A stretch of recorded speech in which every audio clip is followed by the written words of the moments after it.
골로새서 1장 보십시다.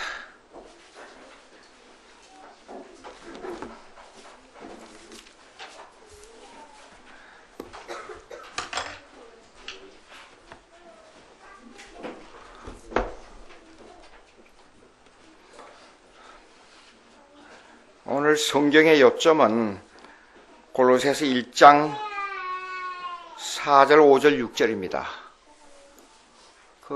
유튜브에 넣을 때는 있잖아요. 이거 성경을 1장 1절로부터 29절까지 다 읽는 것을 넣으니까 성경 읽는 시간이 너무 많아가지고 제가 한번 봤어요. 봤더니 기다리느라고 다른 사람들이 이 교회가 그 유튜브를 보는데 다른 사람들 있잖아요.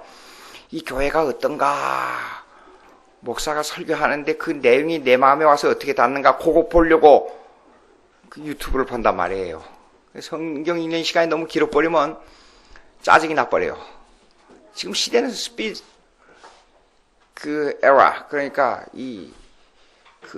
빨리 가는 시대가 됐기 때문에 요점만 딱 읽고 그걸 유튜브에 올렸으면 좋겠고, 제목을 넣어야겠더라고요. 7강, 8강 하니까 내용을 영화 있잖아요. 영화나 소설은 제목이 딱 나오잖아요. 유튜브도 일종의 그런 겁니다. 그러니까. 그래서 제목을 넣어야겠더라고요. 오늘 제목은 뭐냐 그러면 구원의 칭의. 오늘 제목은 구원의 칭의예요. 구원의 칭의. 구원론 해가지고. 그리고 오늘 4절, 5절, 6절 교독하겠습니다. 제가 읽습니다. 4절. 이는 그리스도 안에 너희의 믿음과 모든 성도에 대한 사랑을 들었으며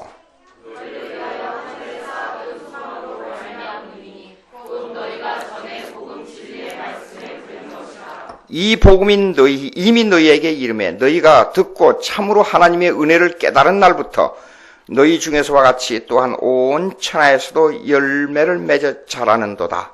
그것까지입니다.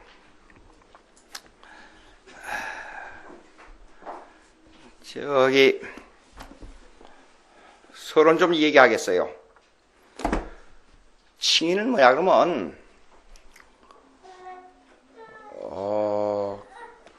구원받았다 그럴 때에 간단히 그냥 죄가 없다 그렇게 하나님이 법정에서 죄가 없다 그렇게 말해주는 것뿐이에요. 칭의는. 그리고 성화는 뭐냐 그러면 내가 구원을 받았기 때문에 이제부터 구원이 자라간다 그런 뜻이에요. 구원이, 성화는. 나중에 이제 구체적인 내용을 좀 더 깊이 얘기하겠습니다만, 근데 원고가 어디 가버렸어요? 여기 있어요. 네, 이렇게 정신이 나갈 때가 있어요. 그러면 지난번에 요한복음 3장 16절을 어디까지 했냐면 하나님 이처럼 사랑하사 독생자를 주셨으니 그것까지 했어요. 근데 믿는 자마다 영생을 얻게 하려 하심이라. 요거는 구원론에 해당돼요. 믿어야 구원 얻잖아요. 믿음으로 구원 얻어요. 여러분 믿음으로 구원 얻는다 그러니까 믿음이 엄청난 구원을 갖다 주니까 엄청난 뭔가 변화를 일으키는 걸로 생각할 수 있습니다. 근데 성경은 믿음은 하나의 도구에 불과해요. 구원 얻는. 믿음이 있다고 해서 그것이 공로가 되는 게 아니에요. 이상한 말같이 들립니다. 이걸 오해하니까 구원론에 있어서 성도들이 구원을 말은 믿음으로 구원 얻는다 그러면서 성도들이 어떤 문제에 부딪히냐 그러면 믿음의 인식을 내가 해야만 구원이 이루어진 줄로 생각하고 있어요. 상당히 여러분 애매하게 들리죠? 구체적으로 믿음이 뭐요? 물어봤어요? 믿음이 뭐예요? 믿음이 뭐냐고. 사랑이 뭐야? 그러면 약간 잡힐 것 같아요. 그렇죠? 소망이 뭐냐? 그러니까 약간 잡힐 것 같아요. 하늘나라에 가는 것이 소망이니까. 그런데 믿음이 뭐냐? 그러면 상당히 애매하게 우리 가슴에 와 닿아요. 왜 그래요? 그거는 칭의 때문에 그래요. 칭의가 뭐냐는 걸 정의를 해야 이것이 이해가 되는 거예요. 칭의 때문에 그래요. 그 믿는 자마다 멸망치 않고 영생을 얻는다. 영생은 소망이에요.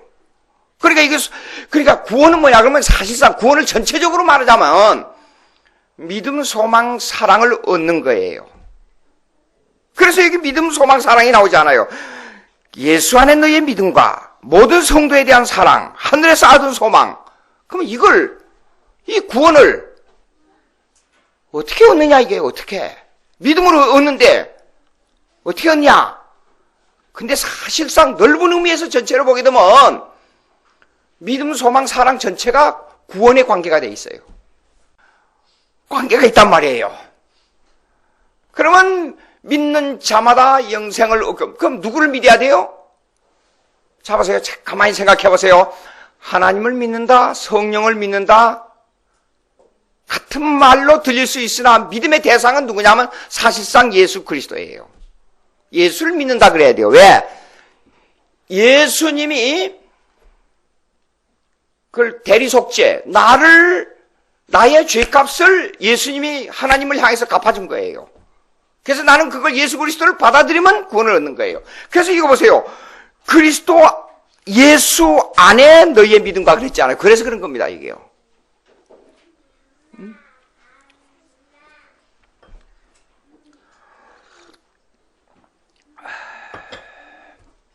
자, 그러면 이어보시겠습니다.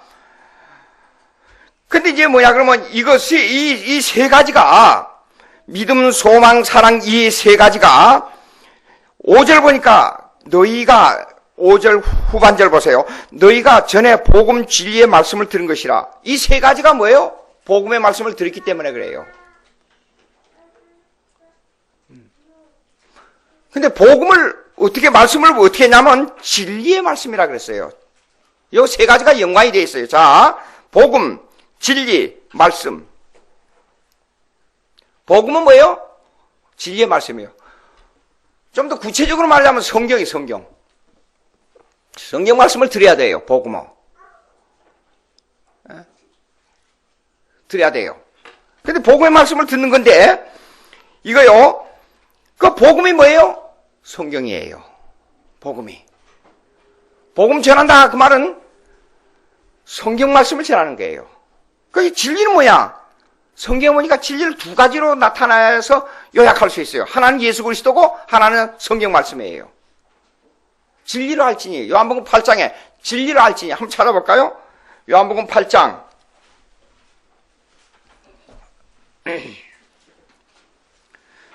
진리를 알지니 진리가 너희를 자유케 하리라.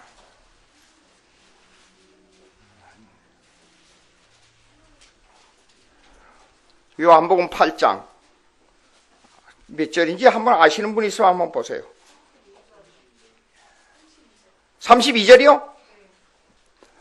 자, 요한복음 8장 32절. 그걸 한번 분석해 보면 어떤 내용인지 한번 보시겠습니다. 다 같이 한번 읽어봅시다. 시작. 진리를 알지니 진리가 너희를 좋게 하리라. 그런데 이것만 딱 가지고면 진리가 뭐냐는 걸 규정해야 말이 된단 말이에요. 그러면 진리가 무엇이냐? 어떤 걸 보고 진리라 하는 걸 알 수 있으려면 그 이전 절을 보자고요. 그러므로 예수께서 자기를 믿는 유대인들에게 이르시되 내가 내 말에 그하면 참으로 내 말이 내가 누구예요? 예수 그리스도예요. 예수가 전한 말씀에 그하면 그 말이에요. 그러면 진리를 아는 자는 예수님의 말씀을 받아들인 자예요. 예수님이 하시는 말씀이나 성경 말씀이나 같단 말이에요. 그러면 말씀이 진리가 될 수 있단 말이에요. 예? 그러면 복음은 뭐예요? 예수님의 말씀이고 성경 말씀이에요. 그러니까 워스민스터 신앙 고백 보게 되면 말씀이라 할 때에, 복음의 말씀을 들을 때에, 하나님의 말씀을 들을 때에 예수 그리스도를 받아들이고 하나님의 삼일체를 받아들일 수 있다. 그것은 성경 말씀과 설교 말씀까지도 포함하고 있어요. 성경을 해석하는 진리의 말씀이에요. 그러니까 말씀을 듣는 것이 믿음을 생기는 원천, 기본이 된다 그 말이에요. 자, 그런데 말씀을 듣는다. 여러분, 말씀을 들음으로 인격적 변화가 와요? 인격적 변화는 뭐예요? 자, 예수를 믿는다는 것은 이렇습니다. 예수를 믿는다는 것은 칭의는 이렇습니다. 칭의, 예수를 믿는 칭의는 실체적 변화가 아니에요. 중요한 얘기입니다. 실체적 변화가 아니라 그 말은 뭐냐면 예수 그리스도를 내가 받아들였는데도 불구하고 변화는 하나도 없다 그 말이에요. 그러면 성화, 칭의 다음에 계속 오는 게 뭐냐면 성화예요. 성화. 성화는 일생을 두고 걸어가는 신앙생활이에요. 그러면 성화는 실체적 변화가 있느냐? 도덕적, 윤리적 변화에는 실체적 변화가 하나도 없어요. 성화에 들어가도. 그런데 칭의는 어떻게, 칭의를 내가 받았다. 어떻게 알아요?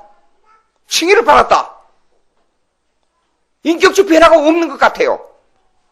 여러분 물어봅시다 한번. 처음에 교회 와서 말씀이 그렇게 좋지요, 들을 때. 그러면 말씀을 듣고 나서 여러분들은 죄 하나도 안 짓지요? 왜 아니라고 그래요? 그 아니란 말은 그게 대답이 옳은 겁니다. 왜 그래요? 실체 변화가 없다 그 말이에요. 전혀 실체 변화가 없어요. 옛날 사람 똑같아요. 그러면 구원론에 있어서는 이렇습니다. 구원은 실체적 변화가 아니라 방향 전환이에요. 모습 그대로 있는데 세상을 즐겨하던 방향이 하나님을 향한 방향 전환밖에 없어요. 자, 이거 오래전에 만든 건데 워스민스터 신앙고백에 제11장 칭의론이 나와요. 칭의. 그러면 칭의가 뭐냐면 justificare라 그래요. 라틴어로. 그 말은 이거 말을 그대 해석해 보면 의롭게 만든다 그래요. 의롭게 만든다. 의롭게 만드니까 실체로 변하는 것 같지요. 의롭게 만든다니까 라틴어로. 그런데 워스민스터 신앙 고백서 11장 칭의론에 보세요. 천천히 읽을 테니까 한번 보세요. 하나님께서는 유효하게 부르신 자들을 또한 값없이 의롭다고 칭하신다. 값없이. 이 칭의는 의를 그들에게 주입해 줌으로써가 아니라 실제로 의가 우리에게 오는 거 아니에요. 그들의 죄를 용서해 주시고 그들의 인격을 실제로 인격이 변하는 게 아니에요. 의로 간주해 준다 그랬어요.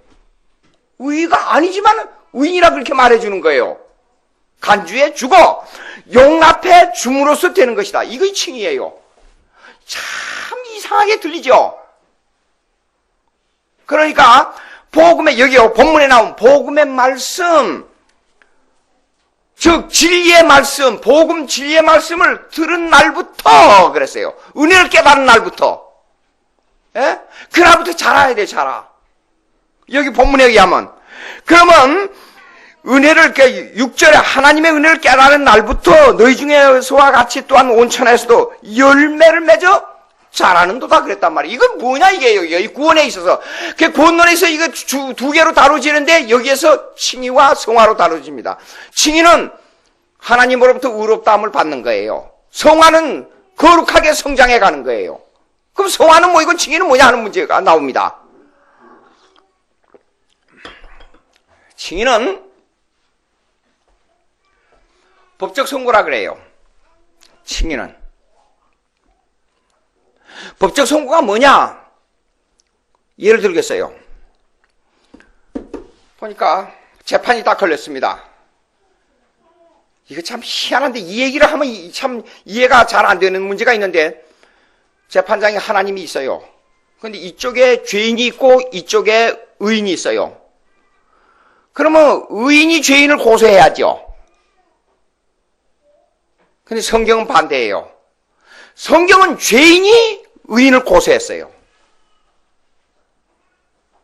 가능한 일이에요?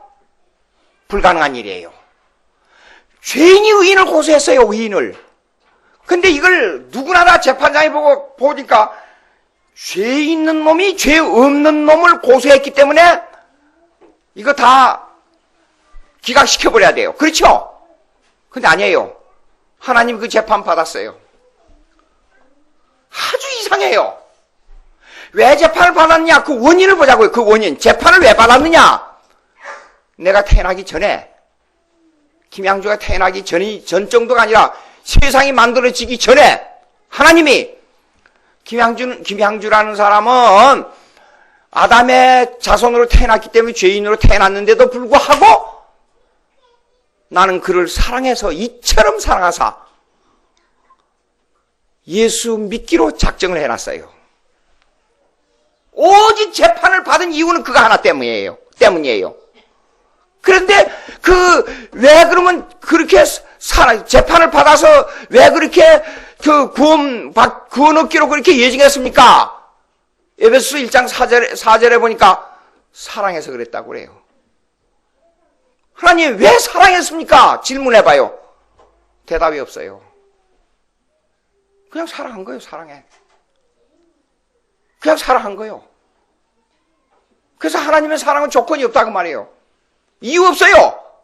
그러니까 무조건 사랑해서 구원하기로 결정했어요. 그러니까 재판이 들어오니까 재판을 안 받을 수가 없는 겁니다. 하나님이 그 사랑 때문에. 그 재판 받았어요. 받았는데 그 의인이 누구냐 그러면 예수 그리스도고, 죄인이 누구냐 하면 여기 김양주예요. 재판을 분명히 기각시켜야 되는데 재판 받아놓고 보니까 하나님이 어떤 문제에 걸려버렸느냐. 의인은 죄가 없는데 판결을 낼 수가 없어요. 죄인은 사랑해서 구원받기로 결정했기 때문에 이걸 구원을 해줘야 돼요. 어떻게 해야 됩니까 이걸요? 이 난관을 어떻게 돌파해야 돼요? 그래서 예수님에게는 뭘 뒤집어 씌웠냐? 김양주의 죄를 뒤집어 씌워가지고 화목제물을 드리라는 화목의 대가를 지불하라고 예수님에게 뒤집어 씌워진 거예요. 그 제물이 뭔 줄 알아요? 십자가에 죽는 거예요. 제물이. 그래서 거기에 대한 대가를 누구에다가 뒤집어 씌워졌냐면 김양주라는 죄인에게 뒤집어 씌워진 거예요. 재판이 그렇게 된 거예요. 재판이. 그러면 그 재판에서 죄를 뒤집어 씌워주면서 나는 죄인 그대로 있어요. 뒤집어 씌워주면서 법정에서 오직 죄인 그대로 있는데도 불구하고 내가 의롭다. 나가라. 이 법정에서 해방됐으니 나가라. 그렇게 선언해 준 것 뿐이에요. 그걸 보고 뭐라 그러냐면 칭이라 그래요. 웨스민스터 신앙고백에서 읽은 그대로예요. 뒤집어 씌워진 거예요. 칭이에요. 그러니까 믿음은요, 내 행위를 요구하는 거예요. 그냥 아무 이유 없이 그냥 받아들이는 거예요. 그리고 칭의는 실제적으로 인격적 변화가 아무것도 없어요. 예, 그러니까 문제가 뭔가 아니에요. 이랬습니다. 그러면 내가 구원을 어떻게 인식하느냐 문제가 나와요. 그렇죠? 구원받았다는 인식이 있어야 되잖아요. 여러분 처음 믿을 때부터 처음 교회 나올 때 그날 딱 예수 그리스도는 나의 구세주입니다. 믿습니다. 아멘. 딱 그렇게 돼요? 고개를 흔드는 거 보니까 아니라 그러네요. 아니에요. 상당한 세월이 지나도 교회 나오고 나서 성경을 그렇게 공부를 하는데도 상당한 세월이 지날 때요. 예수를 믿으면 천국에 가는 것 같기도 하고, 죄를 짓는 것 보면 지옥에 가는 것 같기도 하고, 여러분 다 그렇죠? 대부분. 고개를 끄덕끄덕 하는 거 보니까 나하고 똑같네요. 저도 옛날에 그랬으니까. 그래서 구원의 확신, 구원받은 날짜를 규정하고 나온 파가 뭐냐면 여러분들이 잘 아시는 구원파예요. 요걸로 이 지금 교리를 오해하고 있기 때문에 묻습니다. 그냥 여러분들 구원파를 인식하지 말고 대답하세요. 예수 믿어요? 대답해요 그냥. 그러면 구원 받았어요? 구원 받으면 예수 믿고 천국 가지요? 근데 그 날짜가 언제예요? 아니 왜 모른다 그래요? 여러분 태어날 때 생일 다 알고 있죠? 육신의 생일을 알면서 그 중요한 하늘나라에 가는 영혼의 생일을 모르다니 이거 틀렸어요 보니까. 어느 날 어느 시 어느 때 하나님 말씀이 성령이 역사해가지고 회개가 일어나서 구원 그날이 있어야 된단 말이에요.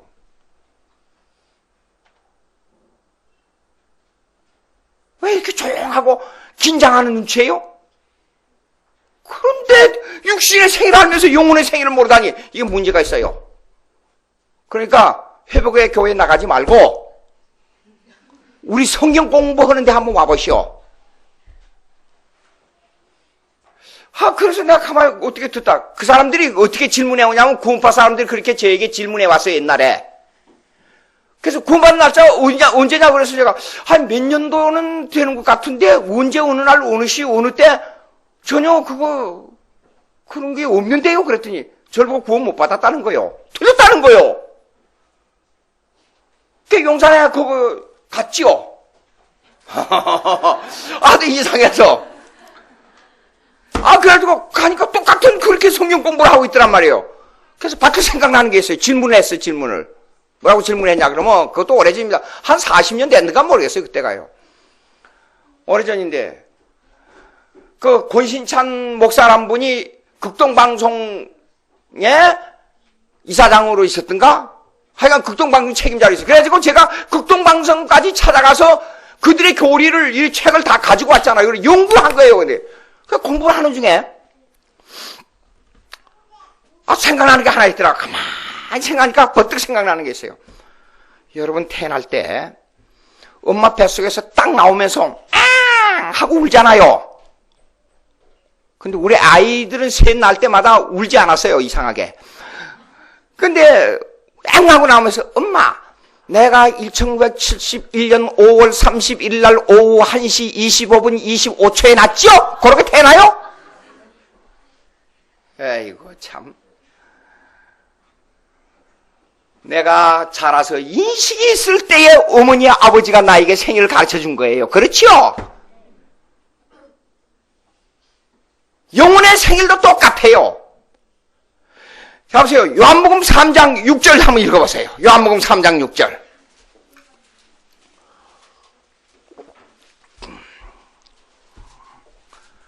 요한복음 3장 6절. 다 같이 있습니다. 시작. 영인이 또 그 다음에 이상히 여기지 말라 그 말이요. 그 다음에 다 같이 시작. 바람이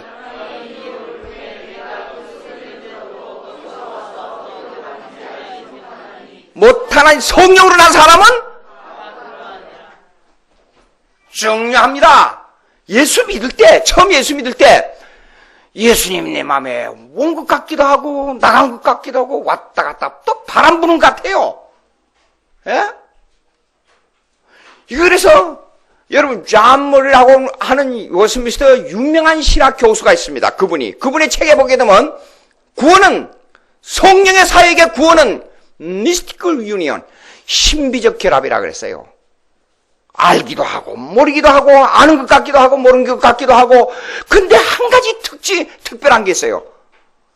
교회, 성경 말씀, 기도에 집착해요. 그것이 구원받은 증거입니다, 사실상. 예? 근데, 어느 날, 어느 시, 어느 때에 그래서 또 이제 논쟁이 거기 가서 이제 그 사람들하고 저하고 이제 논쟁이 벌어졌어요. 그게 젊은, 나 키가 막 이러고 몸이 있는 사람들이 내 옆에 앉더라고, 이상하게. 그 논쟁을 계속 질문한 거예요. 질문. 그러면 어느 날, 어느 시, 어느 때 그걸 강조한다면 내가 하나 묻겠습니다. 그랬어요. 작년에 내가 어느 살, 어느 시, 어느 때 성경 말씀하고 예수 믿고 회개하고 은혜를 받아서 아멘 했습니다. 근데 그보다도 한 달 후에 또 그런 일이 벌어지고 2달 후에 또 그런 일이 벌어지고 한 열흘 후에 또 그런 일이 벌어지면 그러면 구원을 받았다가 죽었다가 살아났다가 죽었다가 살아났다 구원을 받았다 없어졌다 받았다 없어졌다 받았다 없어졌다 그런 겁니까? 그렇게 물었어요. 그러니까 한 번으로 딱 끝난다는 거예요. 아니 한 번으로 딱 끝나면 그 생명이 태어나면 그 후에 자라는 것이지 요한복음 3장의 말씀대로 어머니 뱃속에 들어갔다가 나왔다 들어갔다 나왔다 들어갔다 나왔다 그렇게 구원이 이루어진 겁니까? 내가 그렇게 물었어요. 요한복음 3장에 그렇게 돼 있잖아요. 보세요. 아주 우리의 인식을 강조 구원은 전혀 성령의 사역의 교리입니다. 칼빈은 구원론을 말할 때 100% 처음부터 끝까지 전혀 성령의 사역의 교리로 말했어요. 이게 아주 중요합니다. 근데 칭의는 하나님의 법적 선고이기 때문에 내가 몰라요. 예. 사실 구원이 이루어진다고 인식할 때는 성화론에 상당히 들어가서 하나님과 교제에 상당히 깊이 들어간 후에야 깨달아요. 그런데 어느 날 어느 시 어느 때 성령의 역사로 하나님 말씀 그러니까 성령의 사역 플러스 회개 플러스 말씀 플러스 이꼴 구원 이 등식을 성립시킨단 말이에요. 예? 이것이 하나님의 신비적 결합의 성령의 사역의 교리를 인간의 의식 속으로 끌고 들어오는 잘못된 구원관이라 그 말이에요. 예? 그러면 복음은 들음에서 난다 그랬잖아요. 들음에서 난 거 한번 찾아봅시다. 복음은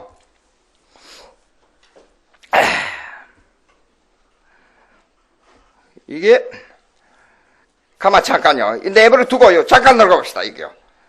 근데요. 아까 그거로 다시 돌아가서 봅시다. 의롭게 만드는 것 같이 들린다 그랬잖아요. 근데 헬라어에 디카요나 히브리어에 치데케 미안합니다. 치데케라고 하는 말이 있어요. 히브리어에. 그것도 의인으로 만든다는 뜻이에요. 그게요. 그러니까 실제로 내가 의인이 된 것 같이 느끼지만은 전혀 의인으로 변화된 관념이 없단 말이에요. 법적 선고이기 때문에 신비적 결합이기 때문에. 근데 칭의는 보십시오. 로마서 4장 5절부터 8절 한번 보세요. 로마서 4장 5절부터 8절.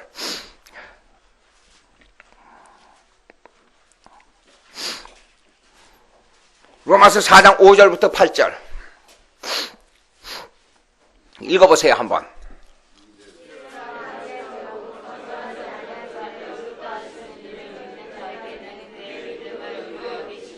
옳지. 그 다음에 계속해요.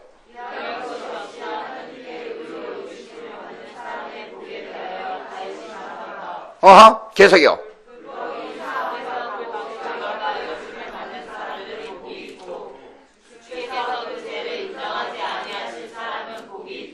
예, 그것까지만 봅시다. 4장 5절이죠? 4장 5절 맞았어요? 예. 자, 제가 조금 설명해 볼게요. 4장 5절. 자, 보세요. 이 일을 아니할지라도 그랬어요. 그 말하니까 이 말은요, 조금 더 강조하면 거룩한 일이에요. 성화에 관한 일을 안 할지라도 의인이란 말이에요, 우리는. 예? 하시는 일을 믿는 자에게 그 믿음을 의로 여기시나니 일한 것이 없이 하나님께 의로 여기심을 받는 사람의 복에 대해서 다시 말한 바 불법이 사함을 받고 죄가 가려짐을 받는 사람들은 복이 있고 주께서 그를 죄를 인정하지 아니하실 사람은 복이 있도다. 전혀 선한 일이 없어요. 근데 의로 그냥 법정에서 죄인인 줄 알면서도 하나님이 의인이니까 의인이라 염려하지 마, 가. 그런 뜻이에요, 이거요. 지금. 그러면 예레미야 23장 6절 한번 보세요. 예레미야 23장 6절.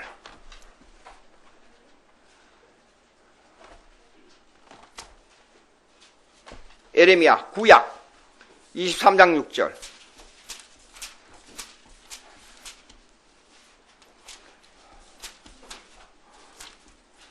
(23장 6절입니다) 1086페이지입니다. 다시 읽읍시다. 시작. 아니, 유다는 받겠고 이스라엘은 평안하시 살 것이며 그 이름은 공이라 일컬음을 받으리라. 아, 여기가 공이라 그랬죠? 이걸 치데크라 그래요. 공이. 히브리 말로. 근데 요거 법적 선고란 뜻이에요. 법적 선고는 내가 행한 일 없이 그냥 재판장이 방망이 의롭다고 딱 두드려주는 그것뿐이에요. 예.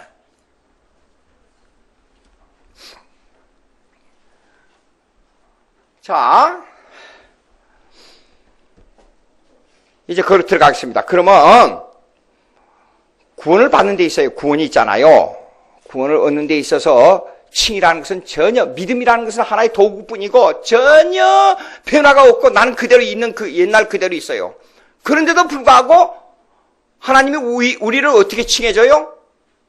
의인이라 칭해줘요. 그 이상하단 말이에요. 오직 내 인식 속에서 이렇습니다. 인식 속에서 예수 그리스도가 누구냐 하는 인식으로 끝나버려요. 내 인식 속에서 어떤 행위나 어떤 변화가 전혀 없고 하나의 순합으로 끝나버려요. 그러니까 굉장히 애매하게 들려요. 여러분 속에서. 골로새서 1장으로 다시 한번 들어가 봅시다.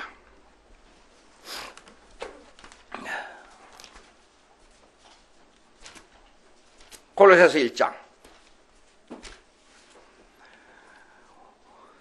너희를 위하여 하늘에서 아둔 소망으로 말미암은 것이니 곧 너희가 전에 복음 진리의 말씀을 들은 것이라 그랬어요. 믿음, 소망, 사랑은 복음 진리의 말씀을 들은 것뿐이에요. 행위가 필요 없어요.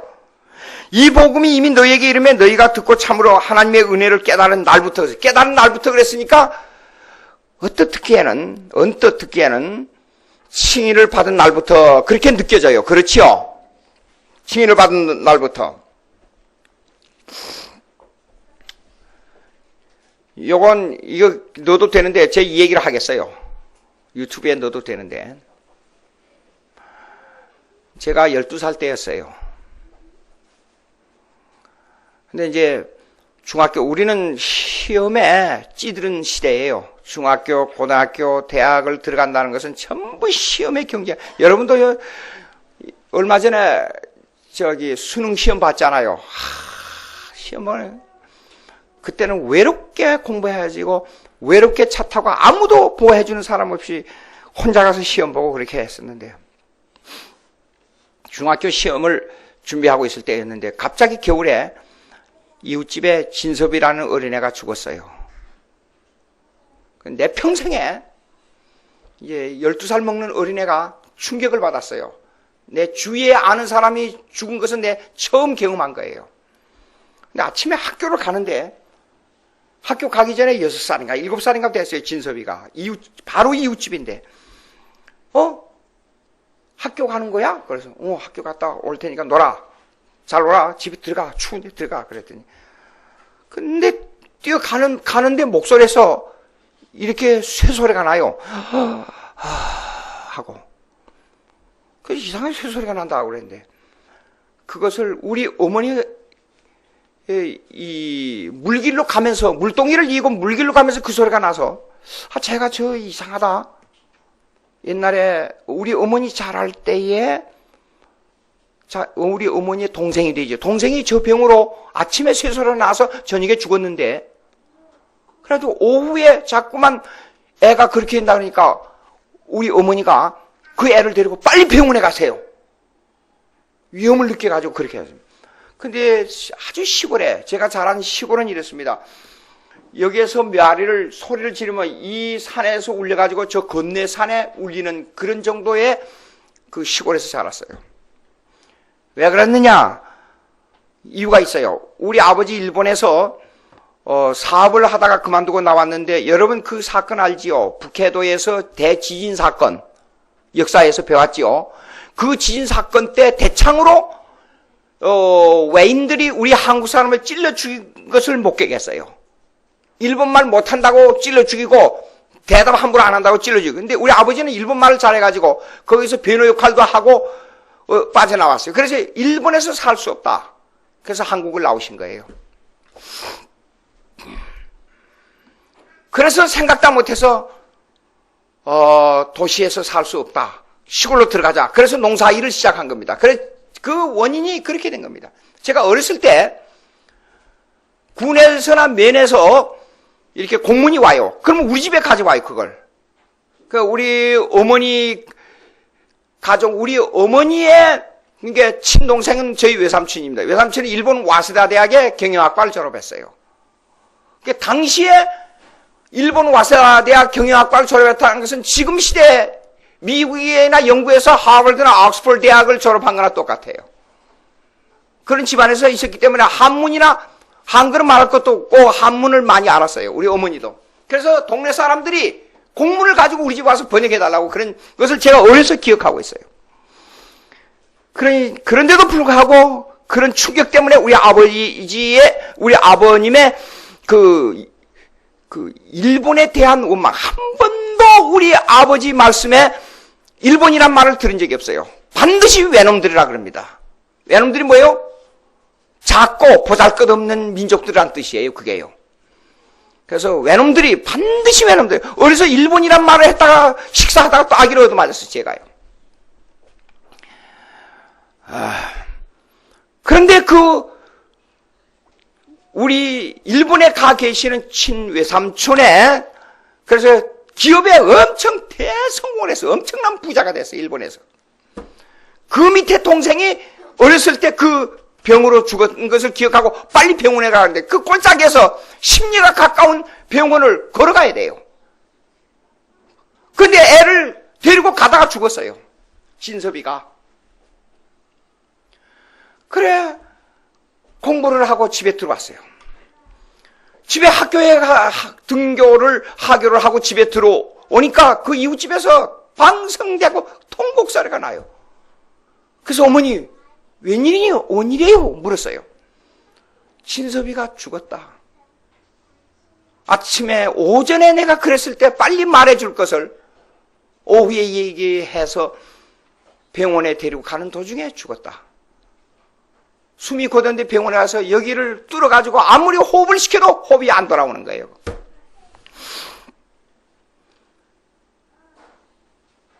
충격이 왔어요, 제게. 그래서 죽음을 생각한 거예요. 진섭이가 죽었다.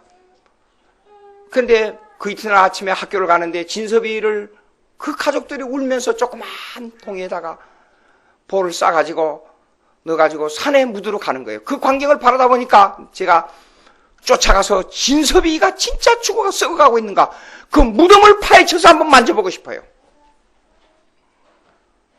어제까지 뛰어다니던 진섭이가 오늘 죽어서 땅에다 갖다 묻어야 된다니 이건 믿어질 수가 없는, 전혀 믿을 수가 없어요. 5살, 6살밖에 안 되는 진섭이가 죽었어요. 분명코 저는 예언을 하면 반드시, 요즘 기독교에서 예언을 하면 12월 달에 한국에 전쟁이 난다는 홍아무개 씨의 예언이 막 유튜브가 뭐 어디가 떠돌아다녀가지고 만약에 전쟁이 안 나면 명예훼손으로 고소하겠습니다 말까지 나오더라고요. 근데 그렇게 예언한 사람들은 틀리는 게 많아요.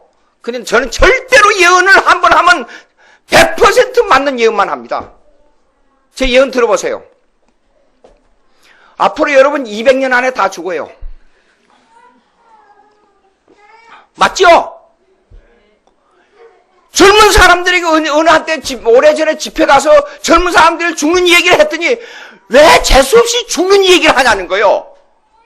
기독교는 죽는 것을 살게 하는 것이 기독교의 본질입니다. 진섭이가 죽었습니다. 진섭이가 그 가족들이 울고 법석을 하는데 어떻게 그 광경을 볼 수가 없어요. 근데 진섭이의 죽음이 그걸로 끝난 게 아니고 그 죽음이 아까 200년 안에 다 죽는다 그랬잖아요, 여러분. 나에게 왔어요, 나에게. 나도 언젠가는 죽을 것이다. 10년, 20년, 30년, 40년, 50년, 60년 언젠가는 죽을 것이다. 그 죽음이 뭐예요? 오늘 숨 쉬고 있다가 나를 완전히 내 의식을 잃어버리는 죽음이 뭐냐? 죽음의 문제를 해결해다오. 죽음을 해결했어요? 죽음을 해결해다오. 그때부터 고민이 시작되는 거예요. 밥을 먹을 수가 없어요. 바짝 말라갑니다. 공부도 하기 싫어요. 근데 한 가지 위로받는 게 있어요. 조금, 약간. 나는 12살밖에 안 되니까 22, 32, 42, 52, 60, 이런들 상당히 오래 살 수 있다. 근데 또 문제가 생겼어요. 우리 아버지를 보니까 많이 늙었어요. 옛날에 우리 할아버지도 세상을 떠났는데 나처럼 12살 때가 있었을 거예요. 더 나아가서 유명한 이순신 장군 세종대왕도 수백 년 전에 이렇게 어린 시절을 지냈다가 죽었어요. 그러면 수백 년, 수천 년의 인류의 역사 속에 나라는 존재는 100년 안에 죽는 것이 너무 짧아요. 보통 심각한 문제가 아니에요. 어떻게 죽음을 해결해야 되냐? 그래서 정병인이라고 하는 이장이 있었어요. 지적이고 인격이 아주 좋은 분이에요. 아침에 그 집 문 앞에 와서 기다리다가 정생원님, 왜? 너 왜 그러냐? 사람이 죽는데 죽는 것을 어떻게 해결해요? 물었어요. 아니, 지나면서 조그만 애가 그 별걸 다 묻고 있네. 그거 죽으면 죽는 거지. 그거 죽으면 아무것도 없어. 죽으면 죽는 것이지. 뭐 그런 질문을 다 하냐고. 그냥 아주 퉁명스럽게 그냥 대답하고는 지나가 버렸어요. 그걸 관심을 가지고 저에게 철학적인 대답이라도 해 주었으면 제가 혹시 모르거니와 그때부터 모든 사람들이 싫어진 거예요. 모든 사람들이 다 태어나서 죽는데 죽음을 해결할 길이 없다는 것은 이건 보통 문제가 아니다. 근데 너무 예사롭게 생각한다. 이 세상 사람들은 다 멍청이다. 이렇게 생각한 거예요. 근데 한 가지 또 생각나는 게 있어요. 사람이 살면서 초등학교 선생님이 이러더라고요. 김인호 선생님인데 초등학교 4학년 때인가 그랬어요. 사람이 죽으면 이름을 남기고 호랑이가 죽으면 가죽을 남긴다고. 그러면 나는 사람이 죽어서 이름을 남기도록 하자. 근데 또 문제가 생겼어요. 뭐요?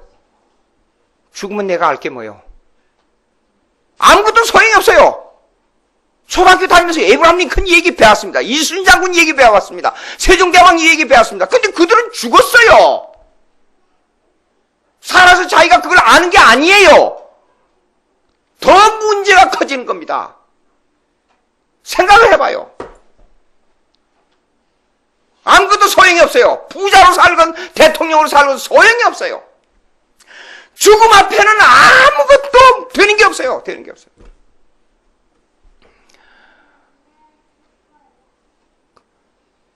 시험 날짜는 바삭바삭 다가오는데 거기에 취해가지고 깜빡 잊어버리고 지나다가 5년이 지났어요. 그 시.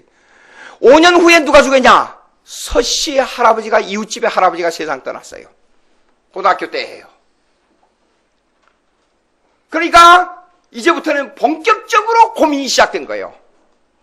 그때부터는 리서치, 뭘 찾아 헤매기 시작한 거예요. 책을 찾고 뭘 찾고 종교를 찾고 막 찾아 헤매는데 지금도 누렇게 떴습니다. 그게 50년이 지났으니까 그 책을 꼭 간직하고 있어요. 종교인문, 종교 철학, 인생과 철학 그 책 6권을 샀어요. 그런데 도저히 읽을 수가 없어요. 너무 어려워서. 대학생들도 읽기 어려운 것을 읽을 수가 없어요. 근데 그 중에 아주 중요한 게 종교인문이라는 책이 있어요. 그 책을 읽으니까 처음에는 눈이 확 밝아져요. 아, 뭔가 해결할 점이 있겠다. 근데 가면 갈수록 더 어려워요. 왜 그런 줄 알아요? 제가 우리 학교에서도 가르치는데 저를 보고 19세기 사람이라 그래요. 왜 그래요? 성경 하나만 하면 그것만 너무 강조한다 이게요. 그 이유가 있습니다. 종교인문이란 책은 누가 지었느냐? 나중에 보니까 에밀 브루너가 지은 책이에요. 에밀 브루너는 누구냐? 윤성범 교수가 번역한 건데 그거는 뭐냐? 자유주의 신학자예요. 제가 경험한 바이기 때문에 그렇습니다. 성경밖에 해결할 점이 없다고 말입니다. 인생을 해결하는 데 있어. 죽음을 해결하는 데 있어. 근데 그 책을 읽으니까 처음에는 너무나 좋았는데 갈수록 헤매요. 갈수록 머리를 아프게 해요. 갈수록 사람을 미궁에 빠뜨려버려요. 지금도 빨간 줄을 쳐놓은 것이 그대로 있습니다. 그 책에. 미국에 가서 공부하면서 에밀 브루너가 19세기 자유주의 신학자라는 걸 알았단 말이에요.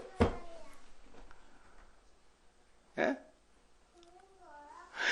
그런 사람의 책을 읽고 내가 인생의 죽음을 해결하려고 했으니 그게 되겠냐고 말이요. 갈수록 더 죽음의 문제를 혼란하게 만들었지.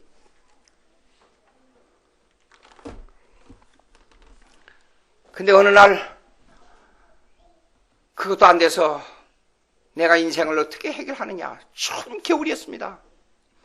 우리 집 뒷뒤에 산에서 흘러내려오는 조그마한 시냇물이 있어요. 아무도 몰래 헌두더기를 뒤집어 쓰고 추운 게 돌다리, 그 징검다리 돌다리를 건너가는 그 모서리에 앉았습니다. 시냇물 내려다보고 울면서 저렇게 혼자 모놀로하고 이 자문자답을 한 거예요.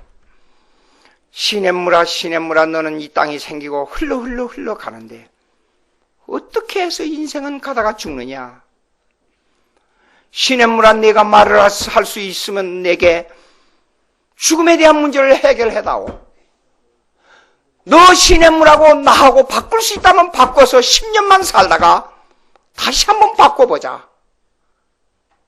그런데 시냇물 속에는 그 인식이 없고 사람은 한 번 죽으면 단회적인 존재로 끝나버려요. 내가 10년만 죽었다가 죽음의 세계를 맛보고 다시 돌아올 수 있다면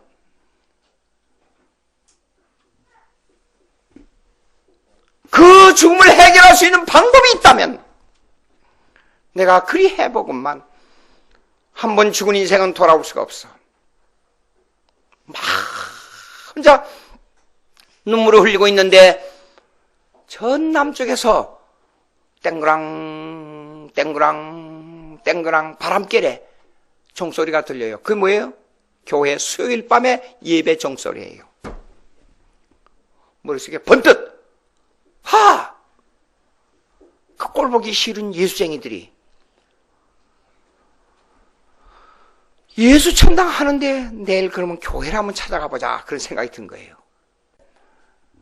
죽음의 문제예요. 죽음의 문제. 그래서 절대로 자유주의는 안 됩니다. 자, 성경으로 돌아가야 됩니다. 그래서 기다리다가 그 이튿날 아침에 목요일 날이죠. 방과후 끝나고 해가 거의 넘어가려는데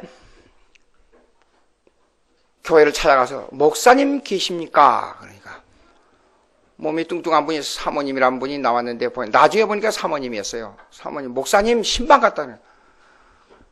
신방이 뭔데요? 그랬어요. 신방이라는 단어를 모르고 있었어요, 제가요.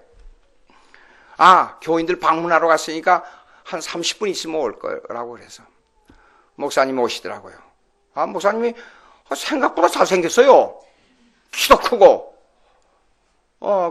근데 그 말이, 언어가 대단히 신중하고, 학교에서 많은 선생들에게 교육을 받았지만은, 그렇게 말 잘하고 그렇게 말이 아주 힘 있는 분에 처음 봤어요, 내 일생에. 그래서 그 이합에 첫째 눌렸습니다. 두 번째, 내 지나온 인생의 죽음의 문제를 쫙 얘기했어요. 아주 쉽게 대답을 하는데 뭐냐면, 그거 학생, 간단하게 해결할 수 있어. 아이고! 아니! 이렇게 쉽게 대답이 나올 수가 없어요. 그러면 제가 뭐라고 묻겠어요? 어떻게 해결합니까? 대답을 주십시오. 가더니 이런 거 찾더니요. 성경 한글을 딱 조그만 신약 성경 앞이 한 마태복음 5장까지 떨어져 나가지고 요한계시록 한 17장 이후에는 떨어져 나가보는 그 성경, 그때 당시에는 쪽복음이라 가지고 마태복음, 누가복음 그런 것만 돌아다닐 때였습니다. 50여 년 전에. 예. 성경이 이렇게 흔하게 이렇게 멋지게 나온 거는 도저히 생각을 못 했었습니다. 근데 그 딱 떨어진 성경을 가지고 와서 갔다가 지금 생각하니까 로마서였어요. 로마서에서 아담이 범죄함으로 모든 사람이 죄를 짓게 됐다는 내용을 설명했어요. 그런데 이해가 안 돼요. 이해되겠어요? 전혀 이해가 안 되는 거예요. 근데 뭐에 잡히는 것 같은데 이해가 안 돼요. 그래서 잘 모르겠습니다. 이해를 못 하겠습니다. 그러면 어디서부터 어디까지 읽으라고 몇 절, 구절을 한 10개 이상을 적어줘. 이렇게 읽으라고. 집에 와서 1년 뒤에 이해가 돼요? 안 돼요. 지금 생각하니까 그렇지. 왜 그런 줄 알아요? 성령이 역사하지 않아서 그래요. 말씀. 복음을 듣는데 여기서 깨달은 날부터 깨닫지를 못했기, 복음을. 깨닫지를 못하는 거예요.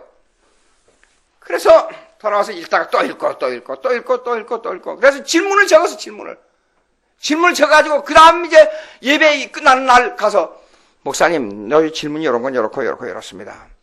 그것도 설명을 해줘요. 성경 구절을 가지고 설명해줘요. 그랬습니다. 또 해주고. 한 3개월 정도 지났어요.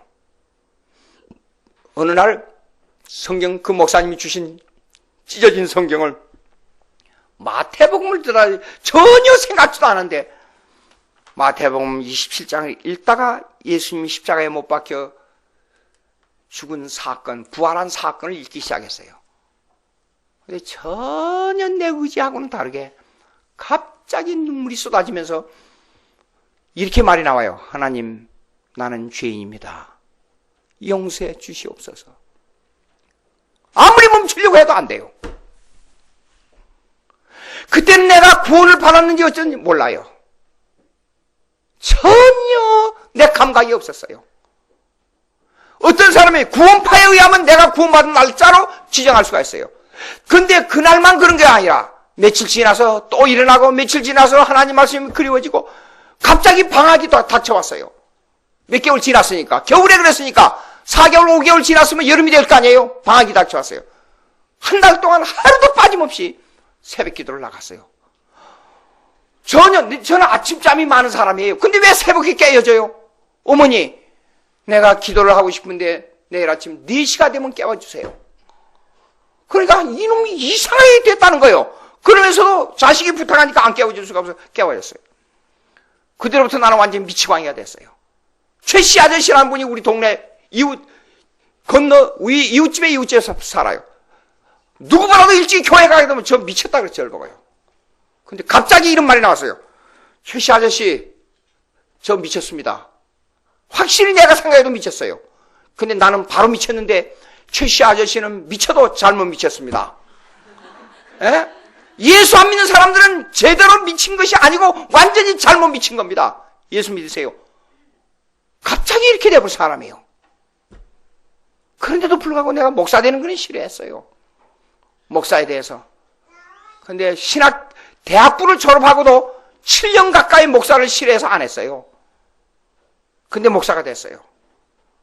자, 이거 보십시오. 왜 죽음에 대한 그런 깊은 고민에 빠졌어요? 사실상 그거는 성령이 인도한 겁니다. 예. 내 의지와는 전혀 상관없이 왜 이런 일이 벌어졌어요? 성령이 인도하신 거예요. 미스티컬 유니온. 그런데 내가 어느 날, 어느 시, 어느 때 구원받았다는 걸 알지 못해요. 그러나 어떤 경우라도 나는 구원받았어 하고 말할 수 있어요. 여러분 어떻습니까?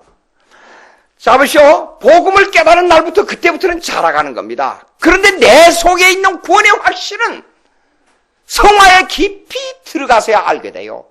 한마디로 말해서 생일을 당하는 어린애가 자라고 자라서 상당한 세월이 지난 후에 자기를 인식하는 것과 똑같아요. 자, 다시 한번 골로새서 1장으로 한번 들어가 보세요. 이런 게 있습니다. 이는 5절부터 있습니다. 너희를 위하여 하늘에서 하던 소망으로 말미암니 이는 너희가 이전에 그랬어요. 이미 복음 진리의 말씀을 들은 것이라고 말이에요. 예? 이 복음이 이미 너희에게 이르매 너희가 듣고 참으로 하나님의 은혜를 깨달은 날부터 그날은 정확하진 않습니다. 그러나 너희 중에서와 같이 또한 온천에서도 열매를 맺어 자라는도다 그랬어요. 열매에 대해서는 다음에 하겠습니다만은 우리가 성장하면서 하나님의 은혜를 깨달아요. 그러니까 결론 짓겠어요. 구원파는 어느 날 어느 시 구원받았냐? 그리고 그 뒤로부터 마음이 평안하냐? 그 뒤로부터 자유를 누리느냐? 그 뒤로부터 해방됐냐? 이렇게 물어요.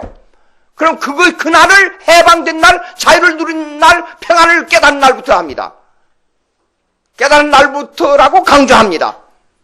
그러면 그 뒤로부터 그러면 율법에서 해방됐다고 그럽니다. 그러니까 율법주의로 떨어져 버려요. 죄를 짓고도 감각이 없어요.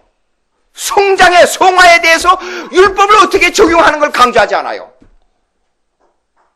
특별히 이 사람들은 예수 믿고 나서 남에게 해를 끼치고도 태연해요. 그리고 범죄를 해도 율법에서 해방됐다 끝이에요. 예? 이것이 구원파의 교리입니다. 예? 그래서 평안함을 얻고 해방, 율법에서 왜 얽매여 사느냐에 날 보고. 참. 율법주의와 무율법주의는 다음에 하겠습니다만은, 자, 로마서 10장 한번, 시간이 가는데요. 로마서 10장 17절 한번 보세요. 로마서 10장 17절. 로마서 10장 17절.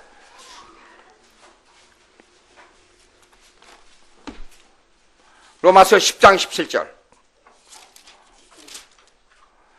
찾았어요? 다 같이 읽습니다. 시작.